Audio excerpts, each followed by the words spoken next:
always get a little nervous before I do presentations. I got married this summer, and for today, not nearly as nervous as I was on that day. So this thing, it might go a little bit better, a little less nervous. So tell you a little bit about myself. So I'm a certified financial planner.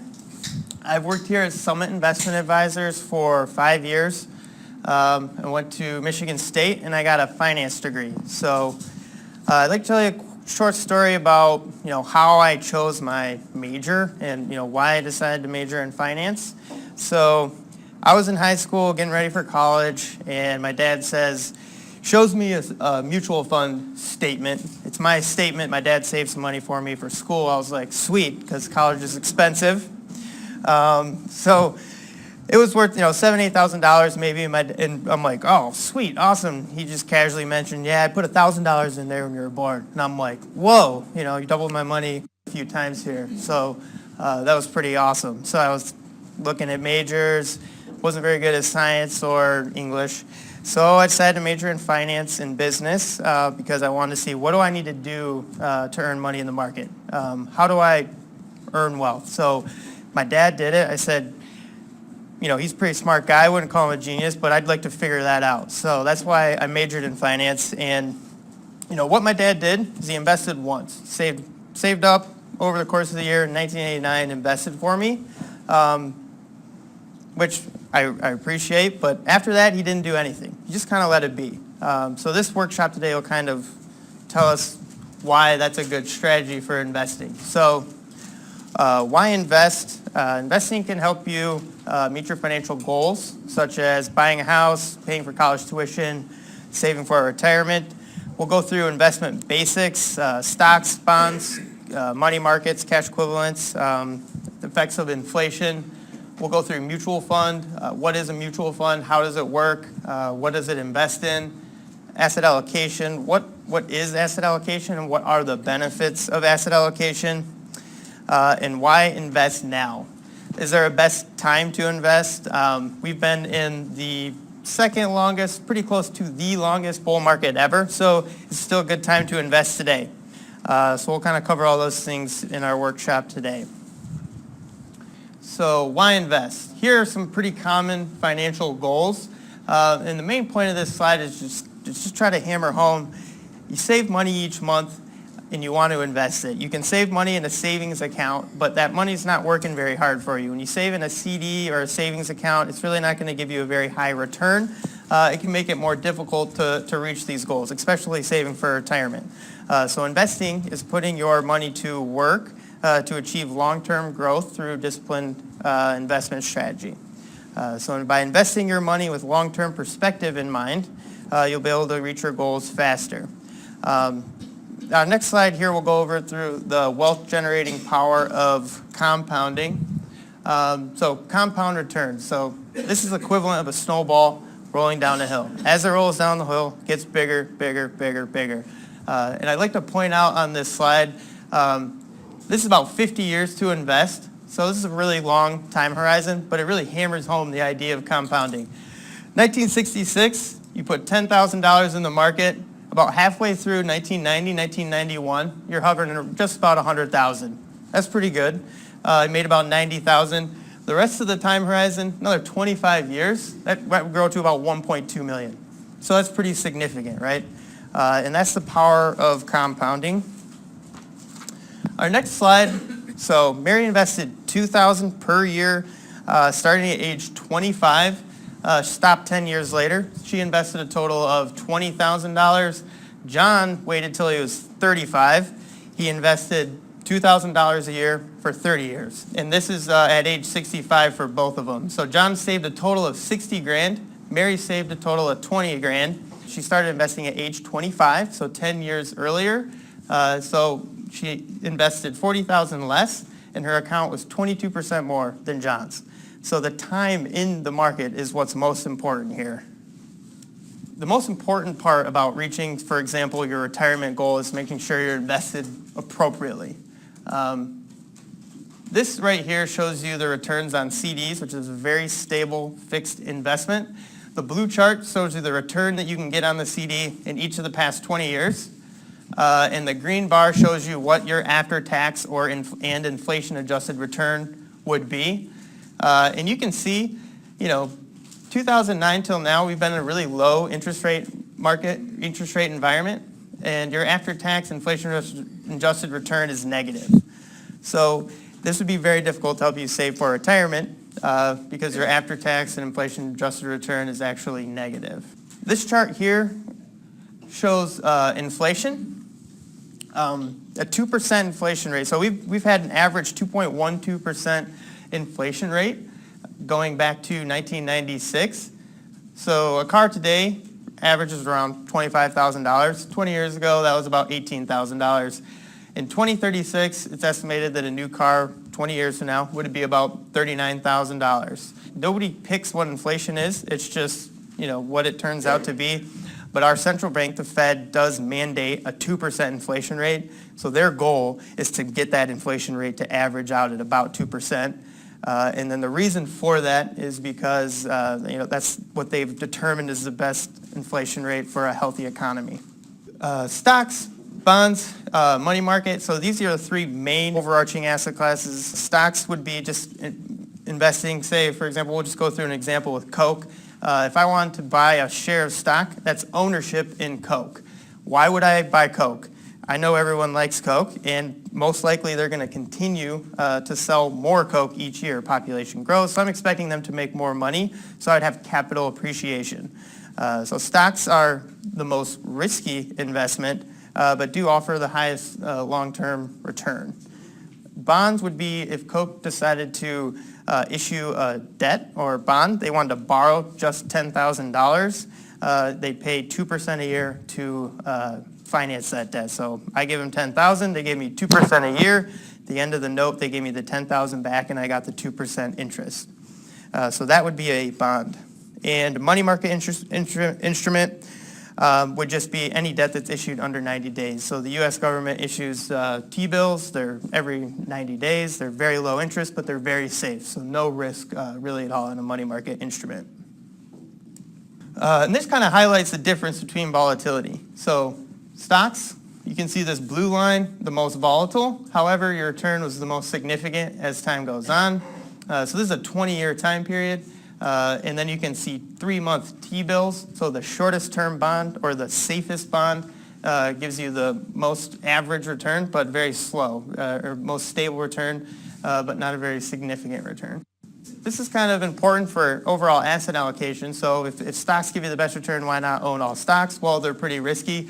The best return for stocks in a single calendar year was 33%, while the best overall return in bonds was 12%. And the average return for stocks going back past 20 years has been 7.68%, while the average return for bonds has been 5.29%.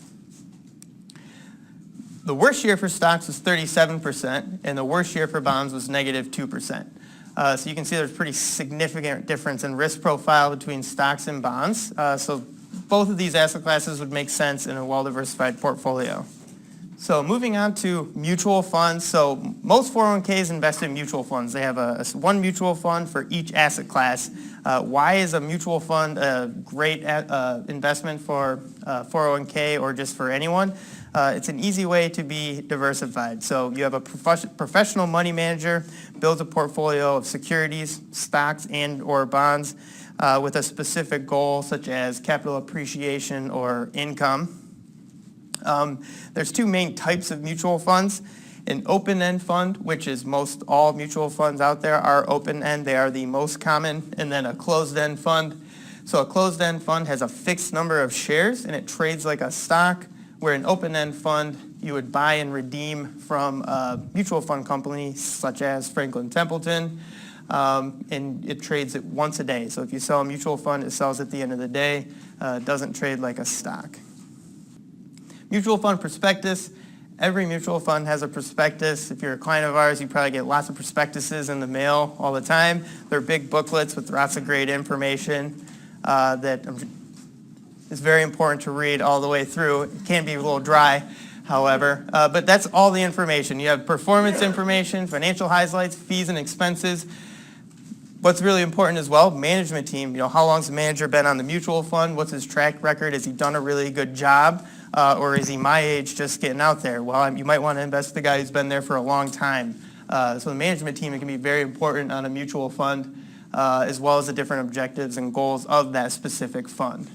So potential advantages of mutual funds is diversification. So for example, a mutual fund could hold 1,000 securities, maybe 500 stocks and 500 bonds. So if I wanted to buy into the market and have a well-diversified portfolio, that's doable with one trade. So that's pretty significant. And affordability, it'd be pretty expensive to do 1,000 different trades at once. And it's also pretty convenient. It'd be really hard to manage 1,000 trades. And you also get access to professional management.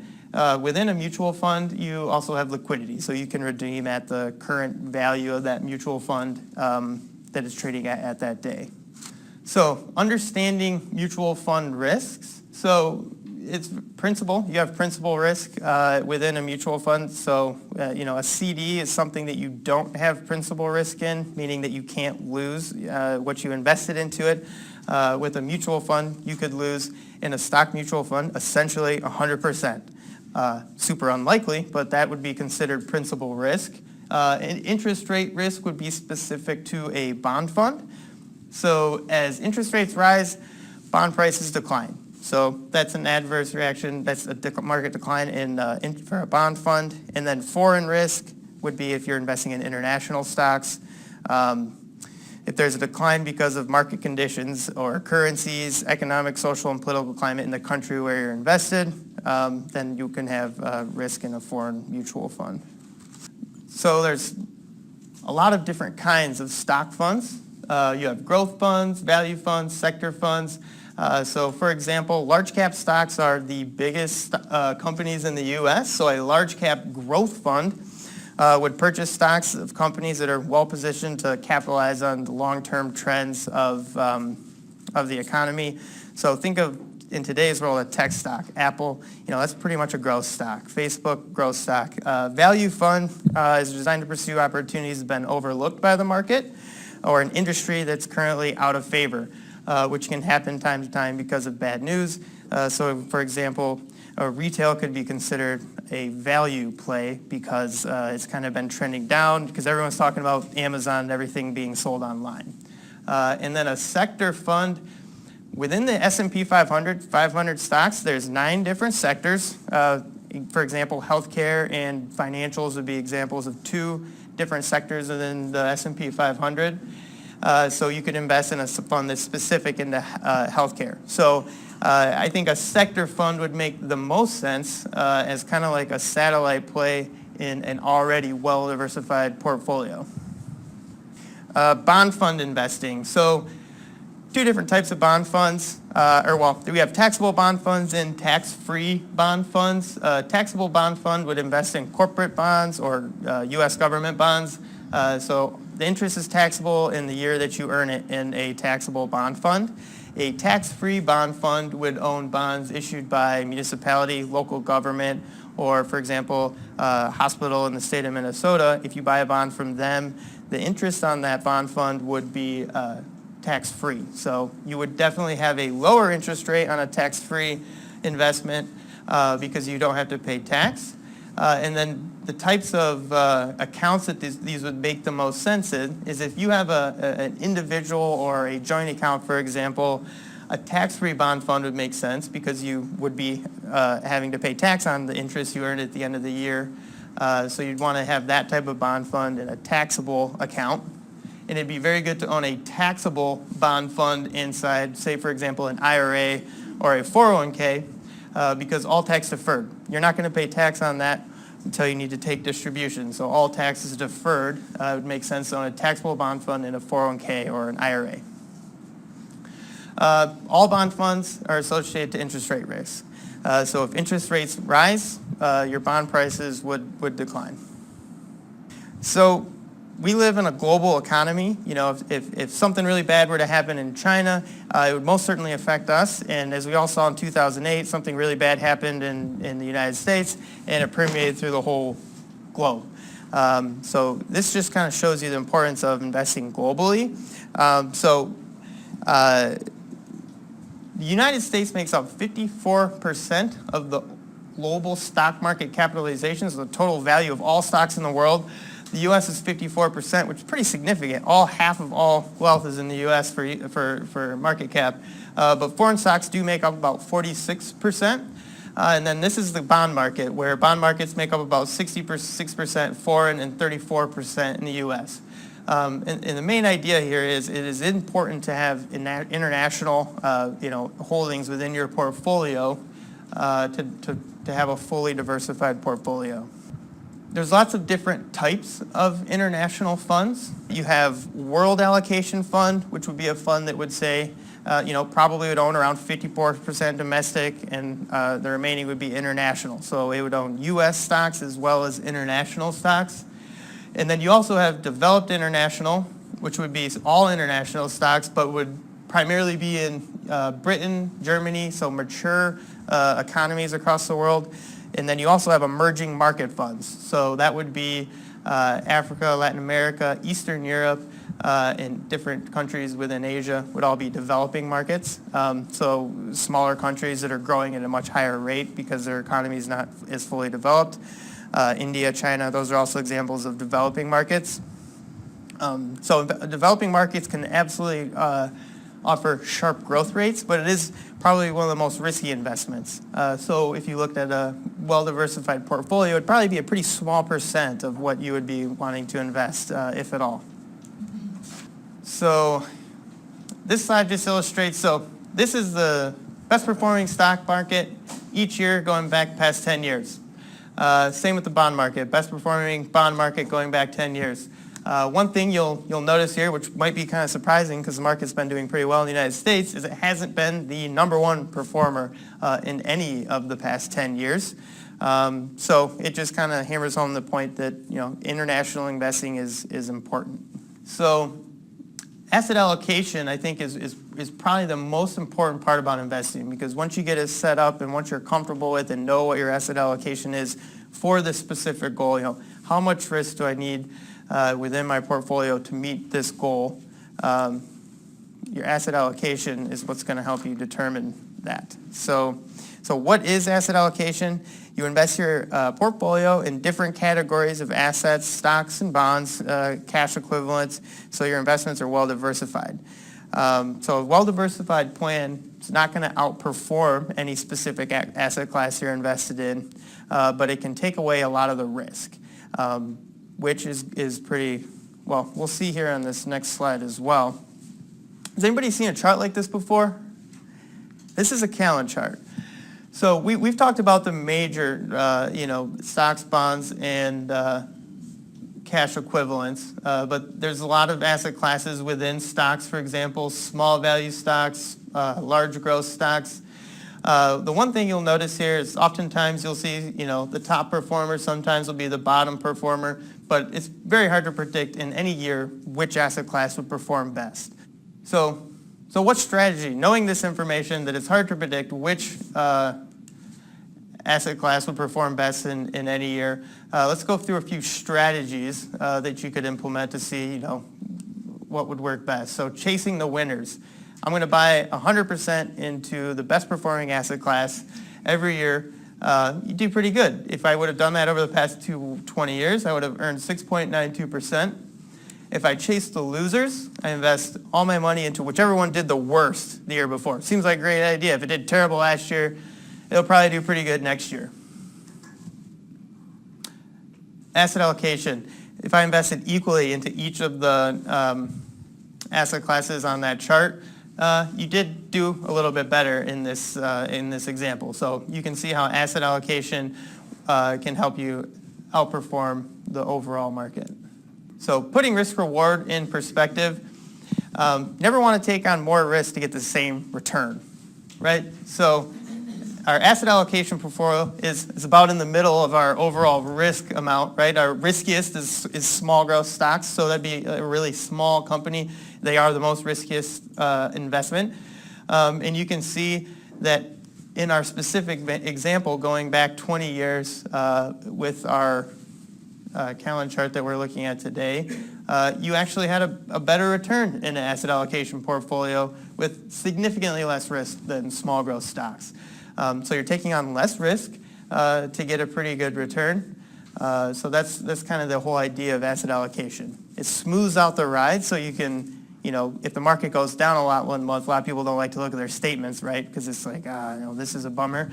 Well, this helps smooth that ride out a lot. So history shows that time, not timing, is the key to investment success.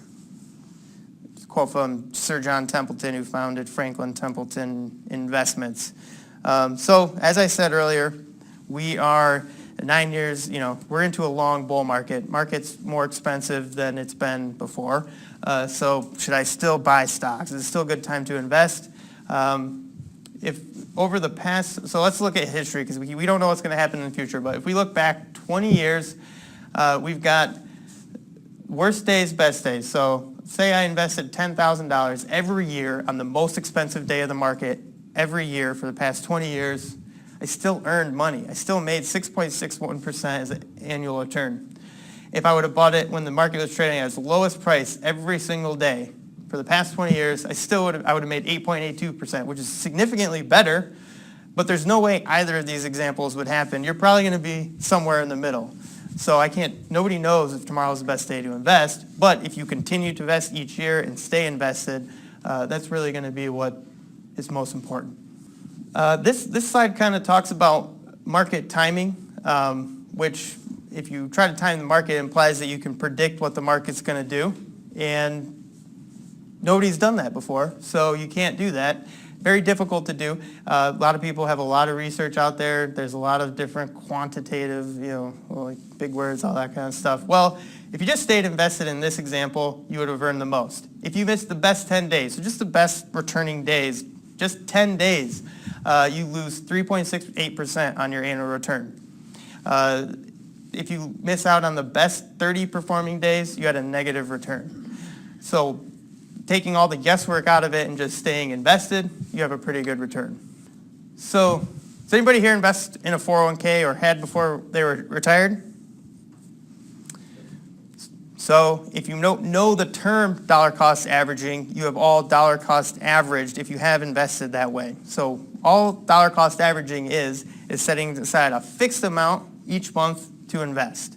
And the best part about it, that is if it's a volatile market, you're investing when the market's down as well.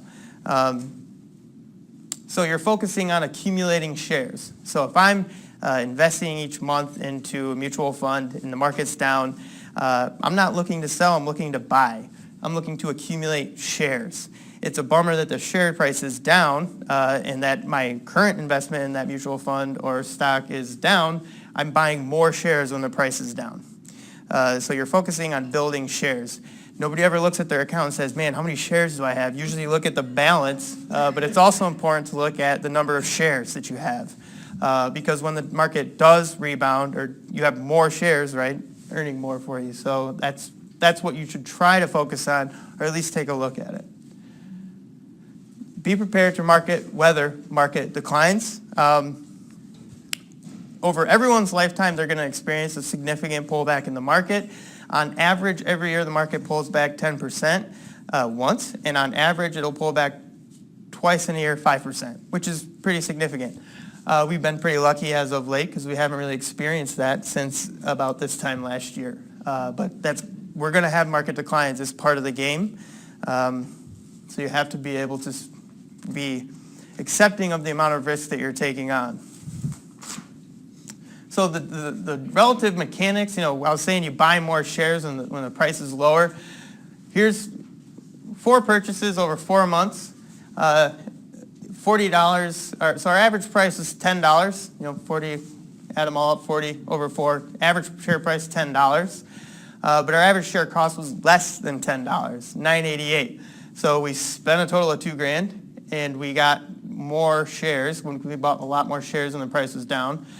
So we had a $9.88 average share cost. So that's kind of the idea behind dollar cost averaging. So when I first got into finance, I was like, I want to buy stocks and it's going to be really cool, super exciting.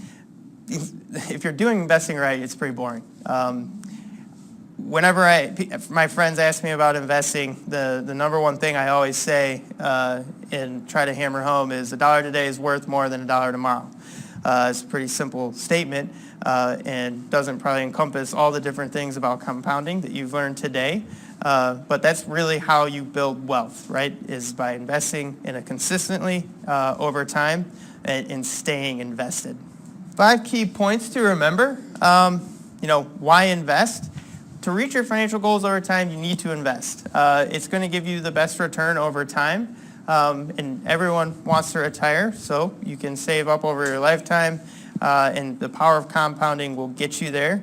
Investment basics. Most importantly, like I said earlier, asset allocation. You can use mutual funds within your asset allocation plan. If I'm investing for retirement and saving with CDs, it'd be much more difficult to reach my goal than if I were to invest in some growth funds, some large cap growth funds. So just to kind of sum up, should you invest now? Even though we're 9 years into a bull market, I would say when you invest is not the most important thing. It's that you do invest.